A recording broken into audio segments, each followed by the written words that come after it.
Finally ನಮ್ಮನೆ RCC complete ಆಯ್ತು. ಒಳ್ಳೆ ದಿನ ಮತ್ತೆ ಒಳ್ಳೆ ಟೈಮ್ ನೋಡ್ಕೊಂಡು ಪೂಜೆ ಸ್ಟಾರ್ಟ್ ಮಾಡ್ಬೇಕು ಅಂತ ವೇಟ್ ಮಾಡ್ತಿದ್ವಿ. ಸೊ ಟೈಮ್ ಆಯ್ತು ಅಂತ ಪೂಜೆನೂ ಮಾಡಿದ್ವಿ. ಮೇಲ್ಗಡೆ ಹತ್ತೋದಕ್ ಆಗಲ್ಲ ಅನ್ಬಿಟ್ಟು ನಾವ್ ಕೆಳಗಡೆನೆ ಪೂಜೆ ಮಾಡಿದ್ವಿ. ನನ್ ಹಸ್ಬೆಂಡ್ ಮಾತ್ರ ಮೇಲ್ಗಡೆ ಹೋಗಿ ಪೂಜೆ ಮಾಡ್ಕೊಂಡ್ ಬಂದ್ರು. ಕ್ಲೈಮೇಟ್ ನೋಡೋದಕ್ಕೆ ಪೂರ್ತಿ ಮಳೆ ಬರೋ ತರನೇ ಇತ್ತು. ಆದ್ರೆ ಹೆಂಗೂ ಮಳೆ ಬರ್ಲಿಲ್ಲ.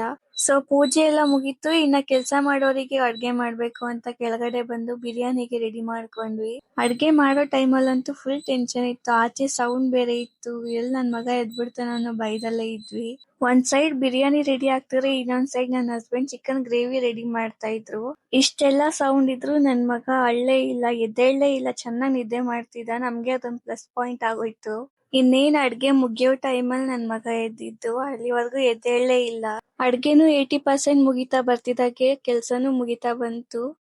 ಪೂರ್ತಿ ಅಡ್ಗೆ ಸ್ಟಾರ್ಟ್ ಆಗಷ್ಟರಲ್ಲಿ ನನ್ ಮಗನೂ ಎದ್ದೇಳ್ದ. ಸೊ ನಾನು ಅವನ ನೋಡಕ್ ಹೋದೆ. ವಿಡಿಯೋ ಇಷ್ಟ ಆಗಿದ್ರೆ ಲೈಕ್ ಮಾಡ್ಕೊಳ್ಳಿ. ಮತ್ತೆ ಸಿಗೋಣ ನೆಕ್ಸ್ಟ್ ವಿಡಿಯೋದಲ್ಲಿ. ಬಾಯ್.